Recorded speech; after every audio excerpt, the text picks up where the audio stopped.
good morning, morning devotion family, good morning, church family. How is everyone and how is everybody? I hope and pray na lahat tayo ay nakapagpahinga ng maayos, nakatulog ng mahimbing kagabi. Because today is another day that the Lord has made, we will rejoice and be glad in it. How is everyone? Kamusta po? Yung mga kapatid nating nagdadrive dyan, ingat-ingat sa pagdadrive. Magandang gabi sa ating mga kapatid dyan sa Pilipinas, sa Middle East, sa Hong Kong, yung ating mga kapatid na OFWs. Magandang araw, magandang gabi sa inyong lahat. Okay, balita update. Meron tayong yung ating mga OFW yung kapatid dyan sa Dubai, no? Dubai sobrang flooded ang Dubai, binaha po, no? At yung ating mga kapatid, napakaraming sasakyan daw po ang nalubog sa baha, no kapatid? Prayers for each and every one of us dyan sa mga kapatiran natin, mga kapatid nating OFW.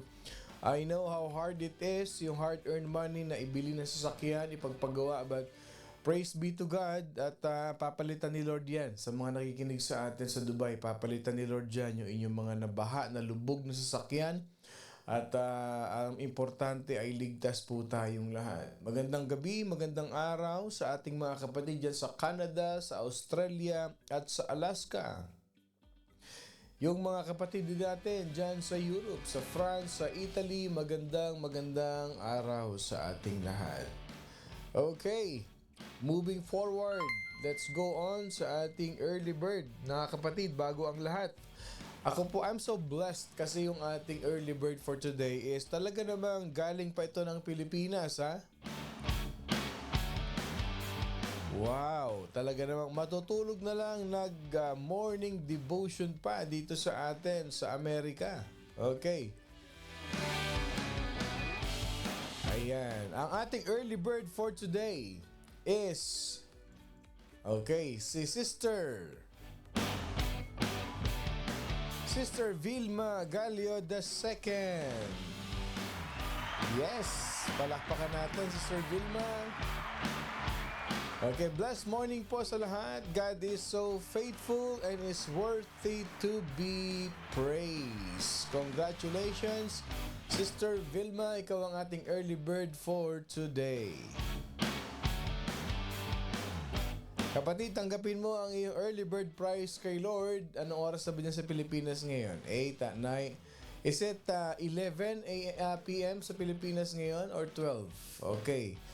Ibibigay sa ni Lord mamaya 11:45.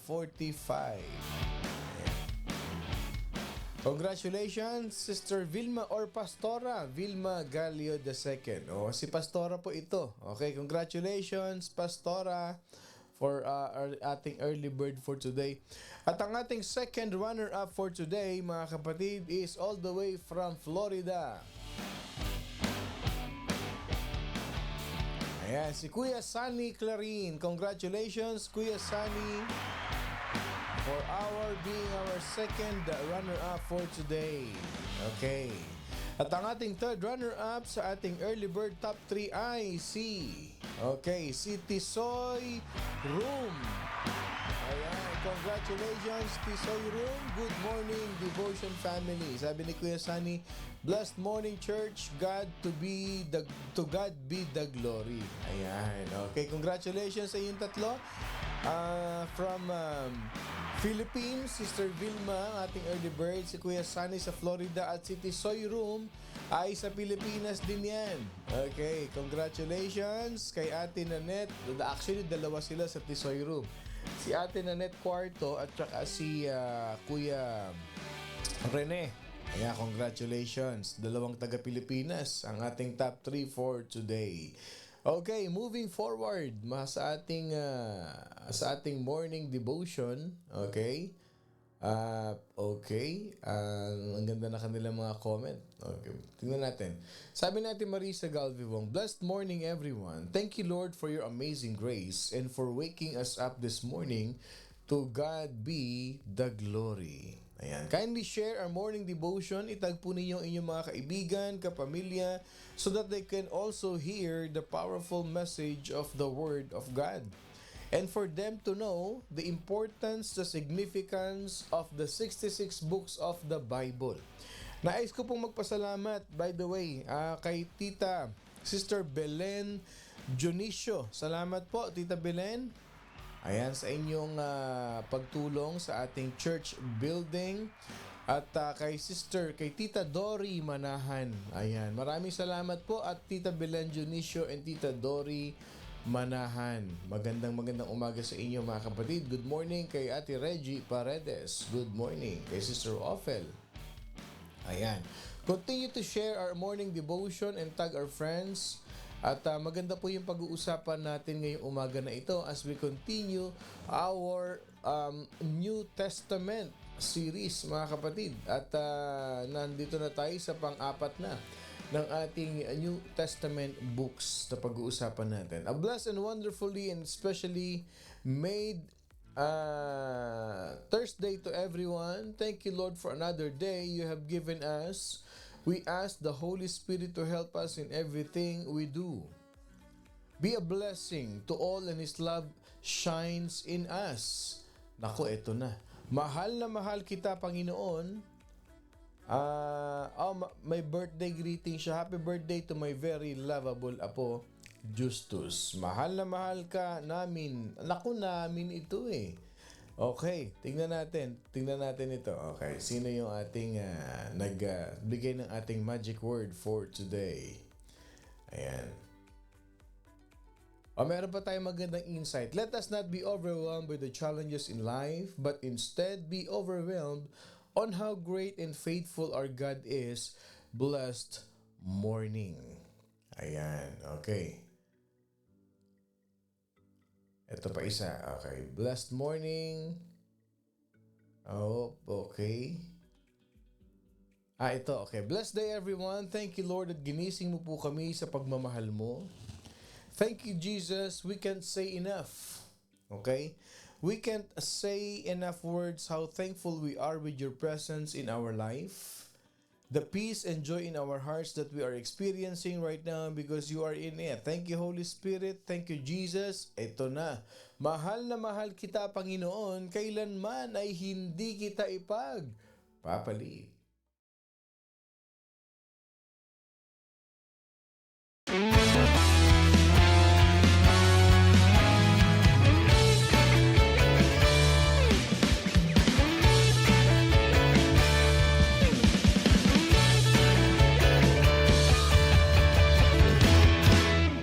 Mahal na mahal kita, Panginoon. Mahal na mahal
kita, Panginoon. Yes, Lord, we love you so much, Lord God. Binabati ko po ng happy birthday ang lahat na nagsa-celebrate ng kanilang birthdays today. Happy birthday sa inyo mga kapatid. Happy anniversary sa lahat na nagsa-celebrate ng kanilang anniversaries, wedding anniversaries today. Happy anniversary sa inyong lahat.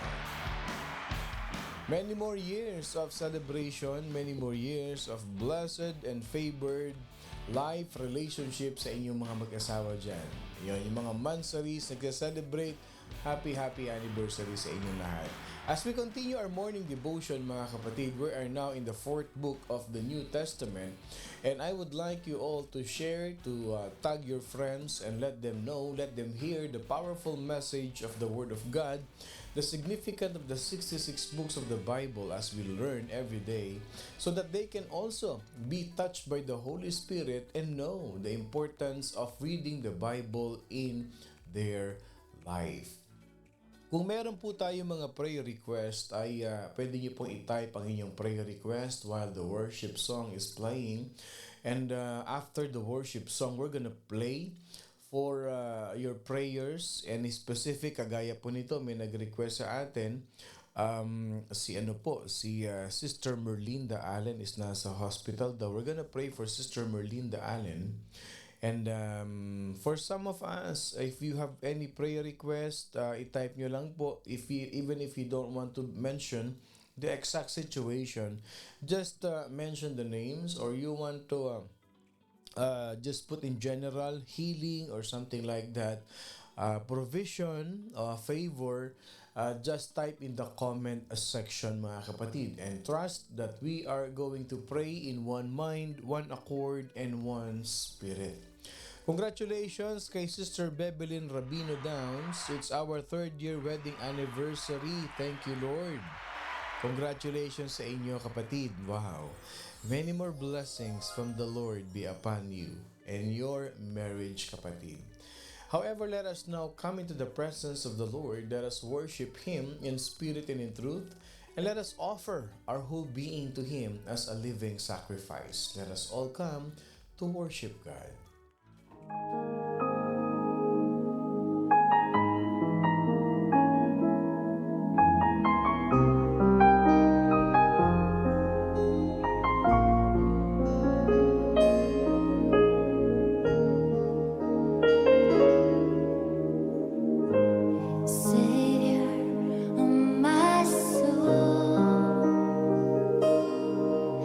I confide in you through all my darkest moments.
And I live to worship you, my Jesus, my Savior. Kindly type in the comment section, Jesus, you are the only one for me. Kindly type in the comment section, my Jesus, you are the only one for me. Type po natin sa comment section. Lord, we live to worship you and honor you, Lord God Jesus. Kindly type in the comment section, Jesus, you're the only one for me. That as we declare our faith in Jesus, that as we declare how much we love Jesus, Lord, you are the only one. Nag-iisa lang si Lord sa buhay natin. Walang pangalawa, walang pangatlo, nag-iisa lang si Lord sa buhay natin. Jesus, you're the only one for me. That as we declare this in by our hearts, our minds, our soul, we lift up to the Lordship of Jesus Christ. We acknowledge Him as our King of Kings, our Lord of Lords, our Master, who can touch our life. That whatever we surrender to Him, ano man ang isuko natin sa ating Panginoon Diyos, we believe that He is the only one who can solve life's biggest problem, who can heal us in every sickness that we have in our body, because He is the only one. Type in the comment section, Jesus, you are the only one for me. Let us pray. Heavenly Father, we thank you, Jesus, for you are good and your mercies endures forever. Maraming salamat, Panginoon, for this brand new day, new life, new strength that you have given us. At the moment we open our eyes, Jesus, this morning, we can really feel your powerful presence in our life. That smile in our face, Lord God, gives us the energy that you have given us. That your presence made us whole. That your presence give us strength to fight the challenges of the day because we are victorious in your presence, Lord God. Lord, as we declare, Father God, that you are the only one for us, nothing can ever take your place, our precious Lord. Ikaw lamang, Panginoon Diyos, ang aming sinasamba. You are the only one that we worship, that we praise. Lord, from the moment that we praise your name this morning, that while we sing these songs, that we worship you, Father God, ramdam namin yung presence mo, Panginoon. At lahat ng problema namin, Lord God, nawawala. It is all because of you. Gumagaang ang takbo ng buhay namin because you are in the center of our life. Ikaw, Panginoon, ang gumagabay sa amin. Ikaw ang nag-iingat sa bawat isa, Panginoon. Kaya naman, Lord, we know that you are listening to us and you can hear our prayer as one family. Tinataas po namin ang mga anak mong ito ngayong umaga. Lord, we pray for Sister Merlinda Allen who is now in the hospital. Pinagpe-pray din namin, Panginoon, si Brother Ruven Veluz. We also pray to you, Father God, si Sister Carol Richardson. Si Sister Grace De Castro, ang batang ito, Panginoon, na 6-year-old pa lang nakikipaglaban na sa cancer, Panginoon Diyos. Let your powerful miracle be upon this child, Panginoon Diyos. Pagalingin niyo po ang batang ito. That kami bilang isang pamilya, Panginoon, we are praying in one heart that you will touch all these people that we are mentioning today. Pinagpe-pray din namin, Panginoon Diyos, si Louie. Ganon din si Edward Beidler. May your provision be upon them, Lord God Jesus. And Lord, thank you that whatever we pray, whatever we surrender to you, we claim that in your perfect time, all these prayers will be answered. Salamat sa provision mo, Panginoon. And Lord, we declare the blessings, Lord God, to all Morning Devotion family listeners today. Abutin mo po sila ng iyong mga kamay, iyakapin mo, Panginoon, pagpalain mo ang bawat isa. we declare, Panginoon Diyos, in the name of Jesus, financial provision, health provision, at yung kanilang relationship, Panginoon, sa kanilang family, sa kanilang mga mahal sa buhay, will be abundant with love and forgiveness and care that comes from you. Salamat, Panginoon. We offer you this day ourselves as living sacrifice, and we put our trust in you that whatever comes our way, you will be there for us. Let this day be our learning moment, Panginoon Diyos.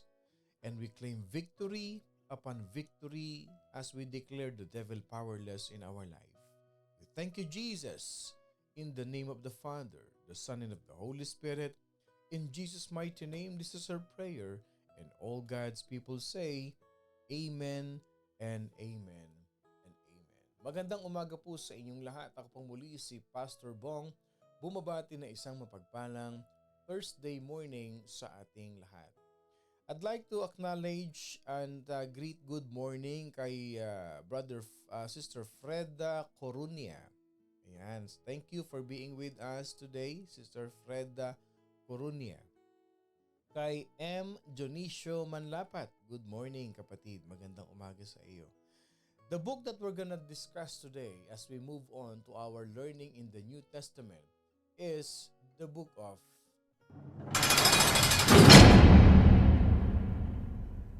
John. Yes, the book of John. Kahapon, we've studied the book of Luke. And I believe in my heart that we have been learning a lot through these New Testament books. Okay? The book of John is totally different from the book of Matthew, from the book of Mark, and the book of Luke, o yung tinatawag natin or what we call the Synoptic Gospels. The Synoptic Gospels, which present many of the same stories and sayings of Christ, the Gospel of John, however, presents, the Gospel of John or the book of John presents a unique account about the Savior and the distinctive insights. Okay, it is a unique account because when John wrote the book of John, mga kapatid, he emphasizes the King, the Messiah, and the Savior, and the other distinctive insights into his person as the Son of God. Hinaylightly John. Jesus is the Son of God. He is the Savior. Okay, let's pause for a minute. At the end of the lesson today, mapapansin ninyo, the four Gospels in the New Testament will focus on what? Winning soul and proclaiming the Savior, Jesus, Messiah, King, and the Son of God. May urgency ang matututunan natin dito. So, John emphasizes the distinctive insights or the traits, the character of Jesus Christ as the Son of God.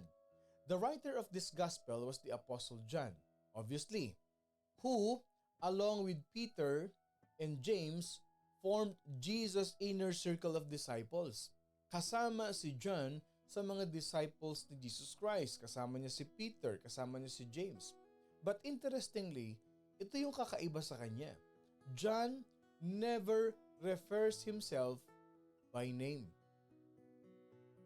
So merong isang tawag, pangalan, si John na ina-address niya sa kanyang sarili, not by his name. Hindi kagaya ni Peter, ni Simon Peter, ni James, or yung other disciples si Jesus Christ, or si Matthew. Si John, lagi niyang tinatawag yung sarili niya na the disciple whom Jesus loved. The disciple whom Jesus loved. Kaya John the Beloved, sinisingle out niya yung sarili niya. He always single out himself that he is the apostle or the disciple of Jesus Christ whom Jesus loved. Na para bang siya lang ang love ni Jesus Christ. That's how he addressed himself. That's how he refers himself, not by his name. So we can see those traits, we can see those names na the disciple whom Jesus loved in John 13 verse 23, John 19, John 20, John 21, makikita natin dito that he refers to himself as the disciple whom Jesus loved. Okay, the writings of Apostle John goes further back in time than any of the other Gospels. Why? Because when the pre-incarnate Jesus, known as the Word, created the universe. So ibig sabihin, when Matthew wrote the genealogy of Jesus from Abraham to King David to lahat hanggang sa birth ni Jesus Christ, Apostle John, he wrote way back pa. Mas nauna pa yung sinulat niya. Kung si Matthew, genealogy, si Apostle John, he wrote is with the pre-incarnate Jesus. Kaya doon sa John 1, makikita natin, 'di ba, yung word, the word became flesh. The word created the universe. So he highlighted na si Jesus Christ, bago pa si Abraham, bago pa si Moses, bago pa kinreate ang mundo, the word became flesh. At yun si Jesus Christ. So see, now you can see how he uplift, how he highlights or he emphasizes the kingship or the lordship of Jesus Christ. Kaya kakaiba itong sinulat ni John na ito. And John, Apostle John, he highlighted the glory of Jesus Christ as the Son of God. At ano yung mission ni Jesus Christ sa mundo? What is Jesus Christ's mission? To become the Lamb of God. So makikita natin sa John chapter 1 verse 29, the next day John saw Jesus coming toward him and said, "Behold the Lamb of God who takes away the sin of the world." See how he emphasizes kung paano niya i-address si Jesus Christ. And even in verse 36 of John 1, and looking at Jesus as he walked, he said, "Behold the Lamb of God." So, kung si Matthew, si Mark, and si Luke, Messiah, resurrection, death on the cross, itong si John kakaiba. In-emphasize niya the Lamb of God, the Son of God. To his requirements for the nature of salvation, kaya niya mine-mention yung Lamb of God. Why? Because he understand when he wrote this in John chapter 1, in verse 3, he says, "All things were made through him, and without him, nothing was made that was made."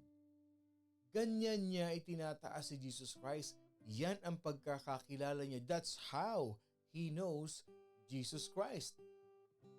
And to his instruction and prayer for the believers during the Passover. If you will read John chapter 13 to 17, he gave an extensive instruction and he gave a prayer for believers. And what else ang in-emphasize ni John sa kanyang writings? The role of the Holy Spirit. So, the book of John, it is filled with reverency, the deity of the Lord, the holiness of Jesus Christ, and the mission of Jesus Christ. Tignan ninyo ha, how did he mention the role of the Holy Spirit?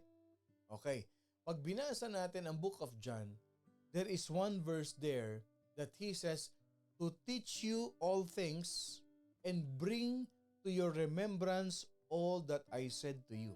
Okay, let's pause for a moment.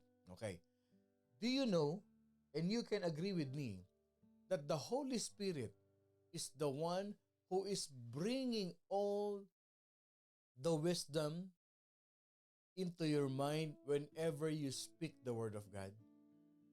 And the Holy Spirit is the one who teaches us the Word of God. Okay, example na lang ito. How many of us will agree that those times na hindi pa tayo tumatanggap kay Jesus Christ, that we haven't received the Lord Jesus Christ in our life, we do not have the appetite to read the Bible. And we cannot understand the Word of God. However, when we accepted Jesus Christ as our Lord and personal Savior, our spiritual eyes were opened and we have the hunger and the appetite to read the Bible. Why? Because yung ating tinatawag na spiritual eyes were opened. The Holy Spirit is so alive in us that gives us the appetite, that pushes us and pulls us and carry us to His Word. The Holy Spirit is the one who's teaching us all things. The Holy Spirit is bringing all those wisdom and those Word of God. Sabi ng book of John, bring to your remembrance all that I said to you. Where can we find the words of Jesus? How can we remember the words that He taught us? Again, our mind has two parts. Meron tayong tinatawag na conscious mind at meron tayong tinatawag na subconscious mind. The subconscious mind is the hard drive of our brain. So hindi lahat nasa conscious mind. So whenever we talk about the Lord, whenever we boldly share the gospel to many people, the verse that you have read a few weeks ago, a week ago, 3 days ago, it is all stored in our subconscious mind. The works of the Holy Spirit is to pull the details and bring it up in the surface so you can use it for His glory. Kaya mapapansin ninyo, pagka kayo nag-share ng gospel, pagka kayo nagka-counseling kayo, may sinesharan kayo, the Lord is using it to minister for some people, for a person, bigla na lang may lumalabas na verse sa isip ninyo. May naaalala kayo. At ito maganda, spontaneous yung inyong pagsasalita. Because the Holy Spirit is bringing all the good things from the Word of God to feed your mind. Kaya importante ang prayer, importante ang nagdudwell tayo sa Word of God. Okay, ito pa isa. What else can we learn in the book of John? Apostle John mentions life. The word life, L-I-F-E, 47 times because he emphasizes the words, in Him was life, and the life was the light of men. Biro mo, nasa John 1 pa lang tayo. We are learning a lot. Kumbaga, this is just an introduction to what we are expecting in the book of John. If you can see, in Him, Jesus was life. And the life was the light of men. He also wrote, kung babasahin natin sa John 3:15, He also wrote, whoever believes will in Him have eternal life. Because obviously, mga kapatid, Jesus is life. Jesus gives year to our life, and Jesus gives life to our years. Ang buhay talaga na kay Jesus Christ. Ang saya ng buhay, the joy of life, the happiness of life can only be found in Jesus. Can I hear an amen to that? Do you believe that the happiness, that the joy of life can only be found in Jesus? Can I see an amen to that? Can I see an amen if you agree with me? Okay, simple lang. Simple lang, mga kapatid. Money cannot buy happiness. Kahit pa sabihin mong marami kang pera. May mga tao maraming pera, malungkot ang buhay. There are many people who have everything. They acquire even half of the world, but they're not happy. Pero tayong mga followers, believers, mananampalataya ni Jesus Christ, ano napansin ninyo? We have this happiness, this joy that this world cannot give. We have that peace in our hearts that only Jesus can give to us. Na kahit pa nga sabihin mo na ang ulam natin tinapa lang, na may kamatis at may itlog na maalat, hindi ba't sarap na sarap kang kumain? Kagaya ng kapatid natin na nagluto kahapon na nagpatakam, nagpagutom na ang pangalan niya ay si Kuya Ray Gabriel na nagluto ng native na manok na meron daw liver na tinola. Naku, napakasarap. Compare mo doon sa mga tao na napakaraming ang pera, ang gulo naman ng buhay. Ang laki ng bahay, away naman ang away. True joy and happiness can only be found in Jesus. Pag meron kang Jesus sa puso mo, you have everything in life. Amen to that. Amen to that. Na pagka si Jesus ang nasa buhay mo, I have everything. I am contented in life. Meron kang contentment sa buhay mo. Sabi ni Juliet, masarap po yun. Hindi masaya malaki bahay, hindi hindi raw nagkikita-kita. Oo nga naman. May napuntahan akong bahay, pagkalaki-laki, umi-echo pa yung boses mo, naghahanapan sila. Maganda yung maliit ang bahay at kita mo kaagad. Syempre, tayo naman ganito. May Jesus na tayo, may pera pa, may blessing pa. Amen to that. Yun ang tinatawag na package deal. Naniniwala naman tayo pag inuna natin si Lord, yung blessing sa buhay natin, kasunod yan. Amen. Hindi ba? Yung obedience to God, it follows yung ating blessing. It follows blessing pagka tayo sumusunod sa Panginoon. Sabi ni Pastor Vilma, a kind of joy na kahit may problema at wala kang pera, tayo laging masaya. Ang mga Kristiyano, pagka tinanong, kahit wala kang pera, wag mo sasabihin walang pera. Parating na. Parating na yan. Ibibigay ni Lord.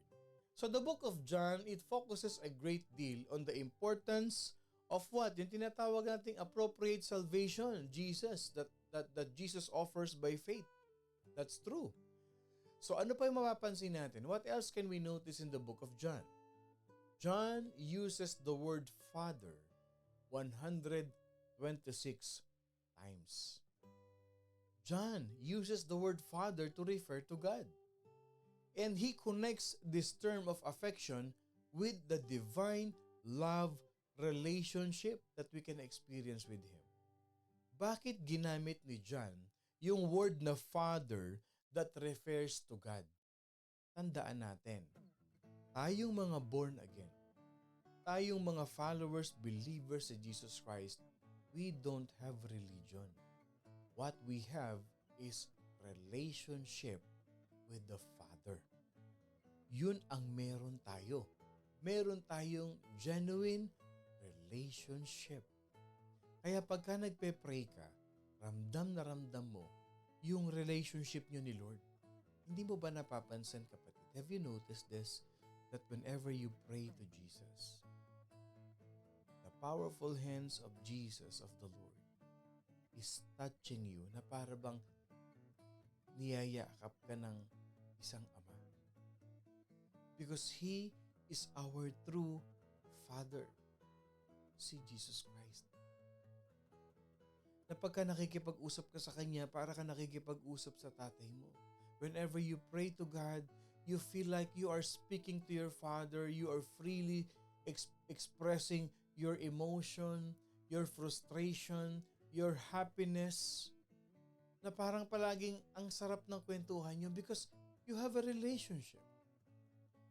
That's why John emphasizes the word Father that refers to God. See the powerful book of the Bible, If you will just learn this word per word, context by context, chapter by chapter, verse by verse, there is a significant in this book. Sa book of Matthew, hindi niya in-emphasize yung Father, yung life. Sa book of Mark, hindi niya in-emphasize yung Father, yung Lamb of God, Son of God, yung life. Ganun din kay Luke. But the book of John, he also includes an extended eyewitness description kung ano yung actual na nangyari. Yung tinatawag na whenever you hear the word upper room, okay? Upper room meal. Yan yung last supper ni Jesus Christ with his disciples. Okay? So in the book of John, he recorded the upper room meal and he recorded several events leading up to what? To the resurrection, to the crowning proof that Jesus is who he claimed to be, the Son of God. In-emphasize ni John yan. Okay, background naman tayo. What is the background? The Greek title of the fourth gospel is Kata Iowanin. Okay, Kata Iowanin. Ioannen. Ang ibig sabihin yan, according to John. Bakit? Kasi yung Ioannes is derived from the Hebrew word name Johanan. Yung John, pinaiksi lang yun. Ang Hebrew word name ni John is Johanan. Okay? So yung Ioannes, yun yung Hebrew name. No, in English translation, Johanan. So ano ang theme ng Book of John? John clearly states his theme and purpose. Simple lang ito. No further explanation required. Ano ang purpose? Ano ang theme ni Apostle John when he wrote the Book of John? John chapter 20 verse 31. Yan ang theme and purpose ng Book of John. Okay? John 20 verse 31. Let me read to you. This have been written so that you may believe that Jesus is the Christ, the Son of God, and that believing you may have life in His name. Yan ang purpose ni John. So pag nagbasa ka ng Book of John, makikita mo, this will catch your spirit, this will catch your interest na, kaya ito sinulat ni John. Sa beginning phrase pa lang this have been written. Kaya ko ito sinulat. Kaya nasulat itong Book of John so that you may believe that Jesus is the Christ, the Son of God. Kapatid, kung nakikinig ka ngayon, if you are listening right now, kung bago ka lang dito nakikinig sa ating morning devotion, I'll tell you this. Alam mo ba, this is the greatest day of your life. Hindi aksidente that you are listening to this morning devotion today. It is God's divine appointment for you to hear the powerful Word of God for you. Kaya ka na rin, palitan natin yung phrase. Okay, palitan natin yung phrase just for you kapatid na first-timer na listener. Okay, Book of John chapter 20 verse 31. Palitan natin yung phrase. Okay. This Facebook Live has been shared to you. Okay. This have been shared to you kung tinag ka ng kaibigan mo. Okay? This have been shared to you so that you may believe that Jesus is the Christ, the Son of God, and that believing you may have life in His name. Kaya congratulations kapatid. Kung nakikinig ka ngayon and you will accept Jesus Christ as your Lord and personal Savior at the end of this message, kapatid, you have that life that comes from Jesus. Ngayon pa lang excited na kaming morning devotion family. Amen. Kaya nga ba hinihingi ko sa morning devotion family, itag nyo lang, i-share nyo ito sa inyong mga kaibigan so that they may believe that Jesus is the Son of God. Sinong author Obviously, si John, the disciple that Jesus loved. Time. Kailan ito sinulat ni John? Bigyan ko kayo ng magandang reference dito ha. John was the last of the 4 canonical gospel to be written. Pastor, ano ba ibig sabihin ng canonical? Lagi ko naririnig yan sa mga pastor. Okay. Ano ba ibig sabihin nun? Minsan nababasa ko yan eh. Ano ba? What does it mean when you say canonical gospel? Ito po ba ay ibang sulat pa? Is it other writings? Is it another gospel? Is it different gospel? No. Pag sinabi natin canonical gospel, when we say or when we hear canonical gospel, it refers to the written accounts of Jesus of Nazareth that can be found in the New Testament. Okay. Pag sinabi natin canonical gospel, these gospels are considered to be authoritative and have been recognized by the church as divinely inspired. So pag sinabing 4 canonical gospel, that is the book of Matthew, Mark, Luke, and John. Bakit kamo? Bakit canonical gospel? Because these 4 books, they narrate the life, the death, and the resurrection of Jesus Christ. At bawat libro na ito, each canonical books, mga kapatid, they provide the unique perspectives and the emphasis or different aspects of His teachings and ministry of Jesus Christ. So itong mga canonical gospels na ito are widely accepted. But there are also other gospels. Okay, ang canonical gospels refers to the life, to the ministry, the death and resurrection of Jesus Christ. Pero meron ding mga tinatawag na ibang gospels. May mga isinulat din nung time na yun ang mga Jewish writers, okay? Pero hindi yan napasama sa Bible. Ano yung mga books na iyon? Okay, refresh tayong lahat from the Old Testament. Sabi ko sa inyo, there are some books that is not included in the Bible. Ano yung mga books na yun? Yan yung mga tinatawag na apocryphal, yung non-canonical, mga Jewish writings, at yung mga tinawag na Gnostic Gospels.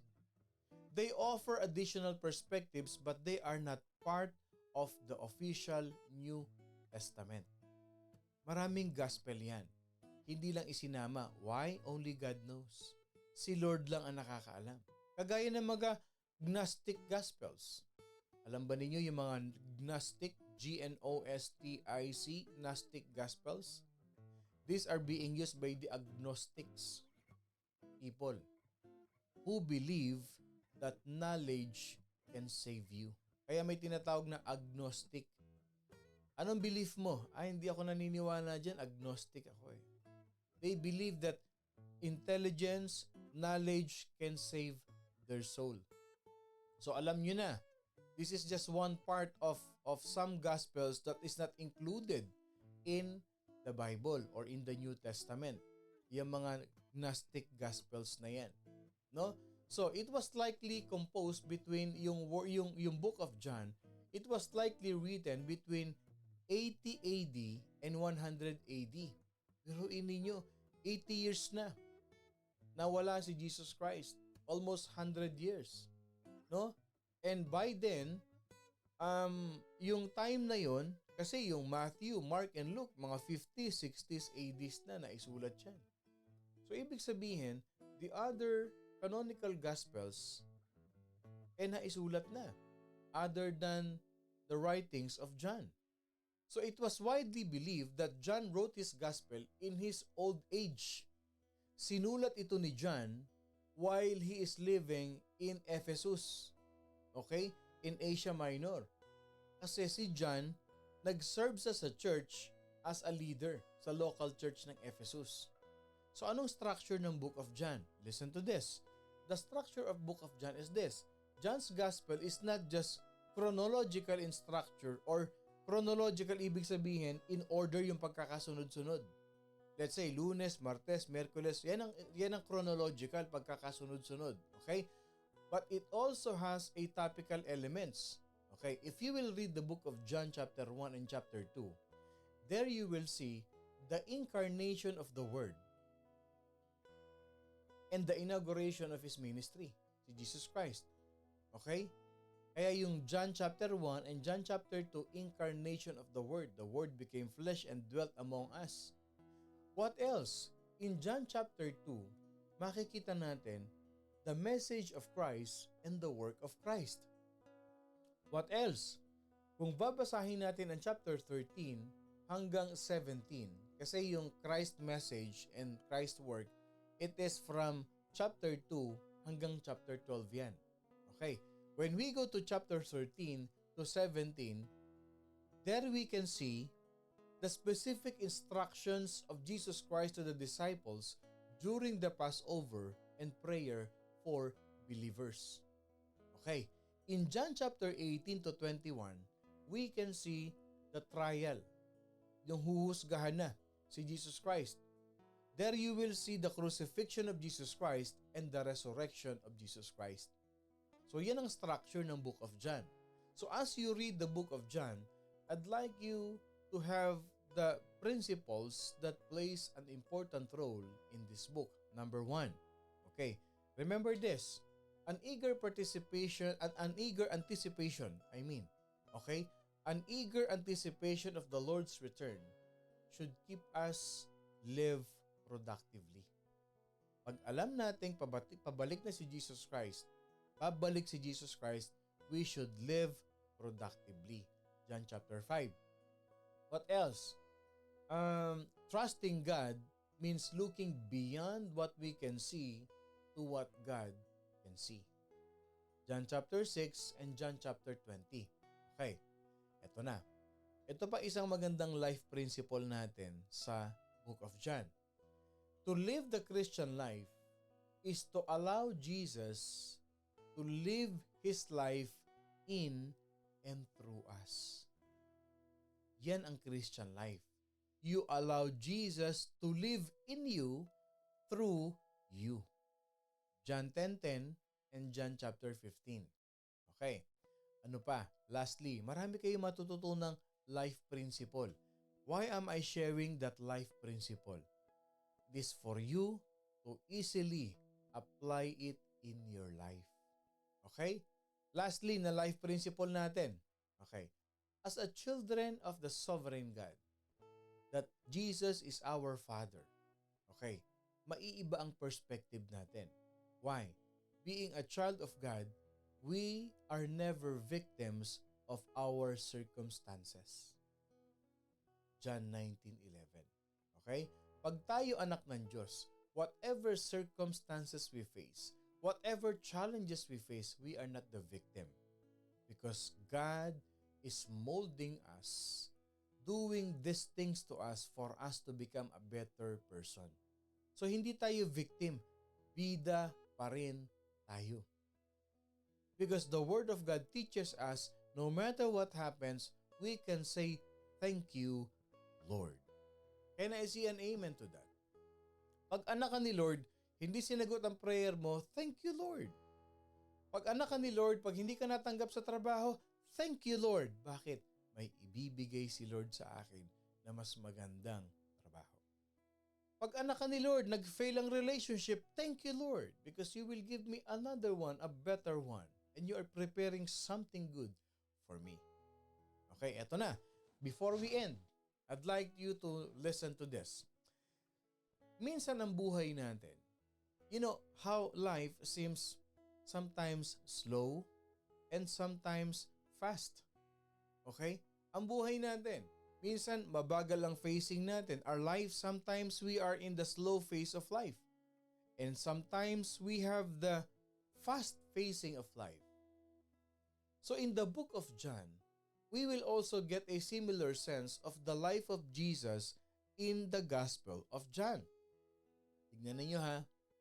The first 11 chapters, it covers over a period of 3 years with John telling us one story after another of the lives that has been touched by the Master. Okay, ibig sabihin nito, yung ministry ni Jesus Christ, Yung first 11 chapters, makikita natin yung mga buhay na hinipo, na binago ng ating Panginoon Diyos. Yun ang facing nun. Okay, eto na. Then the narrative story of John speeds up with the last half of the book. Okay, unfolding what? The final 7 days of our Lord's life. Pansinin nyo yan. Okay, yung slow facing, okay, yung first 11 chapters, 3 years. 3 years yung tinakbo nung sinulat ni John. Slow facing yon. Kung papansinin ninyo, nag-minister si Jesus Christ in 3 years. Pero yung 12 to 21, ang bilis. Minadali na ni John yon. Kasi final 7 days na ni Lord yon. Yung tinatawag na Passion Week. So while the entire book of John is a holy ground, but there is something uniquely sacred about chapter 17. Ano ang meron, pastor, sa chapter 17? Kita nyo na, excite na kayong basahin? Excite na kayong basahin, ano? Mamaya basahin nyo yung book of John, kaya nyo tapusin yan. Pero yung 17, okay, bibigyan ko sa inyo ito ha. Bakit? Ito yung pinaka-sacred prayer ni Jesus Christ na nasa chapter 17. Because ito yung Lord's Prayer. Jesus prayed to the Father for Himself. Jesus prayed for His disciples. Jesus prayed for His mission. At inumpisahan ni Jesus Christ ito, He began by lifting His eyes to heaven. Kagaya ng ginagawa ni Jesus Christ. Makikita nyo, di ba? Tumitingala si Jesus Christ sa tatay niya. Ano ang sabi sa John chapter 17? Father, the hour has come. Glorify your Son, that your Son also may glorify you. I have glorified you on the earth. I have finished the work which you have given me. Yan yung the Lord's Prayer. Yan yung pinaka-sacred moment ni Jesus Christ. Ano ang significant dito sa buhay natin? Kapatid, every word of the Bible, every word of the Lord's word sa atin, may significance sa buhay natin. In the same way, the hours of our lives are passing in their proper sequence. Yung oras ng buhay natin, pag tayo kay Jesus, hindi nasasayang ang panahon natin. The hours of our life are passing in proper sequence. And we must be doing what Jesus Christ has done on earth. We must seek to finish the work of Jesus that He has given us to do. Dapat yung daily agenda natin, yung everyday agenda natin, it should reflect an awareness. At huwag niyong kakalimutan, mga kapatid, that we are God's servants. That in the last days, we should do the work of the Lord. We should do good works. Ano sabi ng Ephesians chapter 2 verse 10? Which God prepared beforehand that we should walk in them.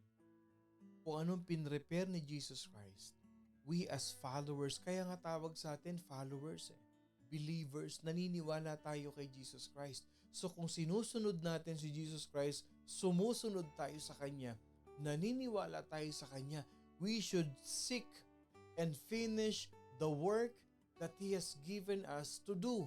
And that is what? To share the gospel. To share morning devotion so that they can also hear that Jesus Christ is the Son of God, that whoever believes in Him shall not perish. Yun ang dapat natin gawin, mga kapatid.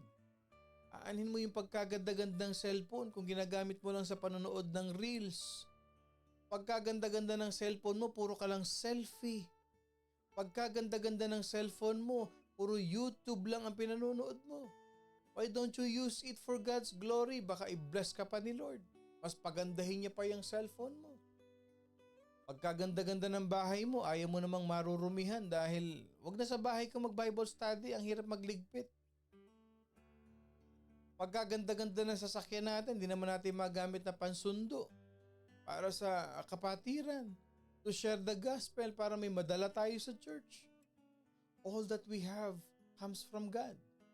All the provision, all the blessings that God has given us is to use for His glory. Can I see an amen to that? Tandaan natin, everything we have comes from God. And if God can trust us with little things, He can trust you with big things. Use it for His glory, mga kapatid. Ano sabi ni John? Sabi ni John sa John chapter 4, my food, take note ha, ang ginamit niyang word, food. My food is to do the will of Him who sent me and to finish His work. How many of us can relate to that? How many of us? Marami sa atin, my food is kare-kare. My food is life. My food is chicken. No, sabi ni John, ang pagkain ko, to do the will of Him who sent me and to finish His work. Now, as we end, what is the key theme of the book of John? Jesus is the way of salvation. And we should offer that invitation to many people for them to be born again. Sabi ng John chapter 3 verse 7, do not marvel that I say to you, you must be born again. Yan ang key theme ng book of John. Jesus is the way to salvation. Do not marvel that I say to you, huwag kang mamangha, huwag kang magulat. You must be born again. Must, it is a command. You must be born again. So what is the challenge for us? What is the challenge for us today? As you read the Word of God, as you pray to God, as you meditate His Word, I'll tell you this, and let this be a challenge to us. Let the work of God inspire your life's work. Whatever your work is in this life, do it as you are working for the Lord. For you are what? His workmanship. For you are what? A testimony of His goodness. Yan ang ating challenge. And what is our key verse for today? Okay, our key verse for today is John chapter 9, verse 4. I must work the works of Him who sent me while it is day. The night is coming when no one can work. It only shows us we should anticipate to be productive because Jesus Christ is coming. I must work the works of Him who sent me habang may araw pa. Kasi pag dumating ang gabi, no one can work. Ibig sabihin, there is an urgency. In the 4 Gospels of the New Testament, there is an urgency that they want us to learn. Jesus is coming. Let us share the gospel so that no one will be left behind. Kapatid, kung tinanggap mo si Jesus Christ ang buhay na para sa iyo, kung handa ka na natanggapin siya sa buhay mo, just follow me in this short prayer. Sundan mo lang ako, kapatid. Kung handa ka nang matanggap yung kaligayahan, yung buhay na nilaan ni Jesus Christ para sa iyo. Sundan mo to. Lord, I admit that I am a sinner. And thank you for dying on the cross to redeem me from my sins. And that your resurrection gave me life. beginning today, I accept you as my Lord and personal Savior. Rule my heart, rule my life. Amen. Kung sinundan mo ako kapatid, congratulations. Let me know. I'll help you start your new journey of life.